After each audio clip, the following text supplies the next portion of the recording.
বিবিসির প্রতিবেদনের কথা। বিবিসি এই যে এসএসসি পরীক্ষা দিতে না পারার ঘটনা প্রফেসর ইউনূসের আমলে যেটা ঘটেছে এবং প্রফেসর ইউনূসের আমলে ঘটা ঘটনার পরে মানে একজন শিক্ষার্থীর জবানবন্দিতে তারা প্রকাশ করেছে এরকম যে পরীক্ষার আগের দিন, এসএসসি পরীক্ষা শুরুর আগের দিন শেষ পর্যন্ত জামিন হয়েছে, ততদিনে আর তার পরীক্ষা দেওয়ার কোনো সুযোগ নেই।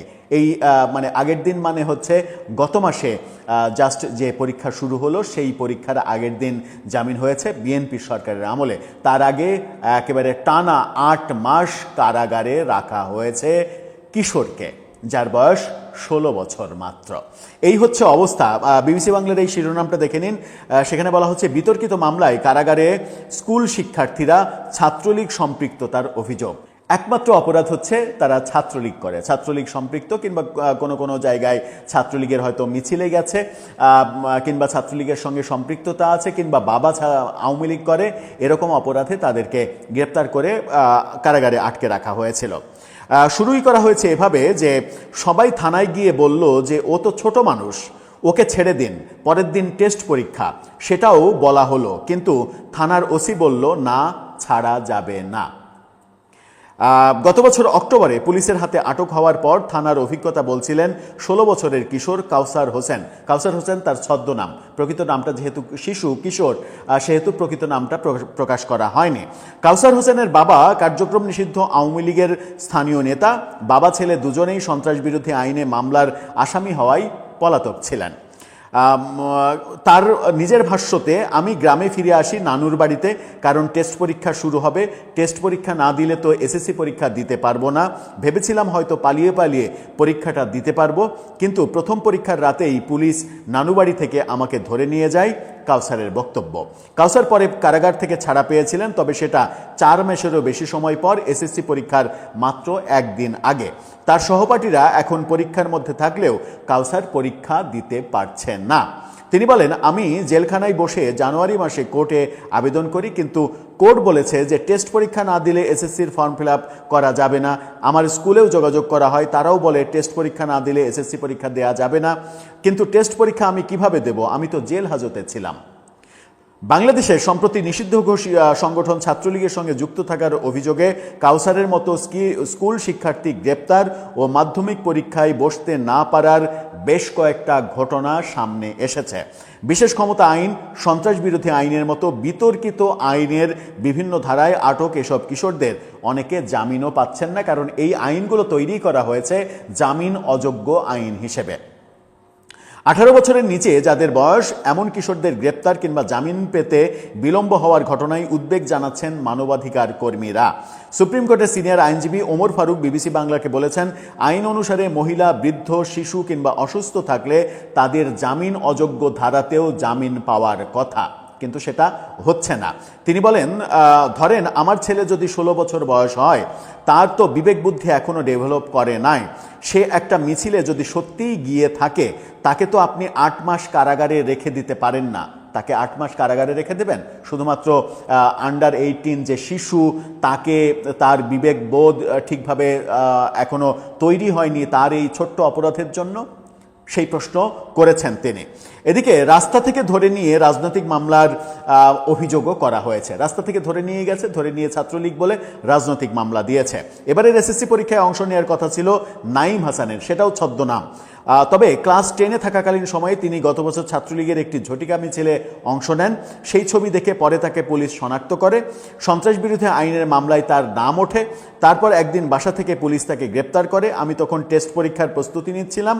আমি যে মামলার আসামি সেটা আবার পরিবার জানে না, এরই মধ্যে পুলিশ ধরে নিয়ে গেল, নাঈম জানিয়েছেন। গ্রেপ্তারের পর স্কুল শিক্ষার্থী হওয়ায় নাঈমকে রাখা হয় গাজীপুরের টঙ্গীতে শিশু উন্নয়ন কেন্দ্র, যেটা শিশু কারাগার নামে পরিচিত।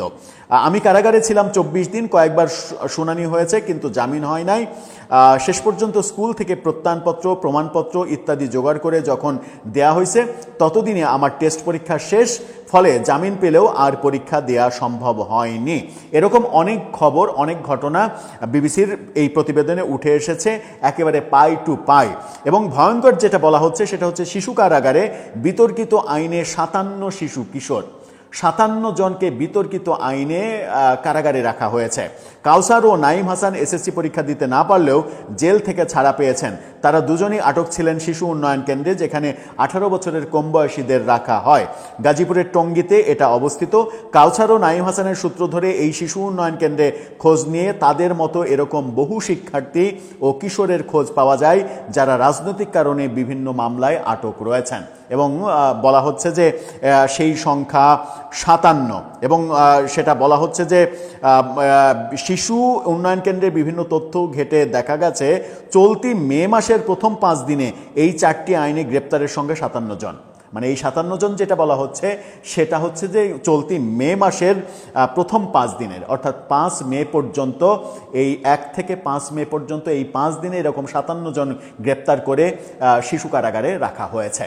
যদি এই মাসের প্রথম 5 দিনেই 57 জন হয়, তাহলে সেই কারাগারে অবস্থান করার সংখ্যা কত একবার কল্পনা করেন। যদি প্রফেসর ইউনূসের বিতর্কিত সরকারের বাইরে বর্তমান গণতান্ত্রিক সরকারের আমলেই এই মাসের প্রথম 5 দিনে 57 জন হয়, তাহলে প্রফেসর ইউনূসের আমলে কত শত এরকম শিশু কিশোরকে এইভাবে অহেতুক কারাগারে রাখা হয়েছে সেটা কল্পনা করলেও আপনার স্মৃতিশক্তি সম্ভবত লোপ পেয়ে যাবে। সমালোচনা কেন হচ্ছে? বাংলাদেশে সাম্প্রতিককালে নিষিদ্ধ ছাত্রলীগের নানা ধরনের ঝটিকা মিছিলের খবর প্রকাশিত হয়েছে। এসব মিছিলকে ঘিরে আটকের ঘটনাও ঘটতে দেখা যাচ্ছে। এসব আটকের সময় বিশেষ ক্ষমতা আইন, দ্রুত বিচার কিংবা সন্ত্রাস দমন আইন এসব ধারায় মামলা দেওয়া হচ্ছে, যেগুলো জামিন অযোগ্য। তবে শিশু কিশোরদের জামিনের সুযোগ থাকলেও অনেক সময়ই সেটা হচ্ছে না। মানবাধিকার আইনজীবীদের অনেকেই যার সমালোচনা করছেন, অর্থাৎ শিশু কিশোররা এ সকল মামলায় যদি গ্রেপ্তার হয়, তাদের সার্টিফিকেট যদি দেখানো হয়, তাহলে তাদের জামিন পাওয়ার কথা, সেই জামিন আদালত দিচ্ছেন না। কোন মেটিকুলাস ডিজাইনে আদালত জামিন দিচ্ছেন না? এবং এই ঘটনা যদি প্রফেসর ইউনূসের আমলে হয়, তাহলে না আমরা বলতে পারবো প্রফেসর ইউনূস আদালতের উপরে হস্তক্ষেপ করে এই ঘটনাগুলো ঘটিয়েছিলেন, যেটা স্পষ্ট। গতকালকেও আমরা দেখেছি যে মেহের আফসর শাওন তার শিশু পুত্র, ছোট পুত্র নিনিত যে স্কুলে যাওয়ার সময় 3 দিন মবের শিকার হয়েছে, এবং থানায় জিডি করতে গেলে থানা বলেছে যে মববাজদের বিরুদ্ধে কোনো ধরনের অভিযোগ নেওয়া আমাদের নিষেধ রয়েছে। এই বক্তব্যই প্রমাণ করে যে পুলিশ এবং আইন আদালতের উপরে প্রফেসর ইউনূস কিভাবে নগ্ন হস্তক্ষেপ করে এগুলো নিয়ন্ত্রণ করেছেন যমুনার রাজপ্রাসাদে বসে থেকে। দর্শক, কল্পনা করতে পারেন একজন শিশু, তার এসএসসি পরীক্ষা দেয়া হচ্ছে না, জীবনের প্রথম বড় পরীক্ষার সম্মুখীন সেই স্বপ্নটা ভেঙে দেয়া হলো জামিন না দিয়ে, মাসের পর মাস কারাগারে রেখে। এবং শিশু আইনে কেউ গ্রেপ্তার হলে জামিন অযোগ্য মামলা হলেও তার জামিন পাওয়ার কথা, যেটা সুপ্রিম কোর্টের আইনজীবীরা জানাচ্ছেন, সেটারও ব্যত্যয় ঘটনা হয়েছে। অথচ প্রফেসর ইউনূস আমাদেরকে আইনের শাসনের নানা ধরনের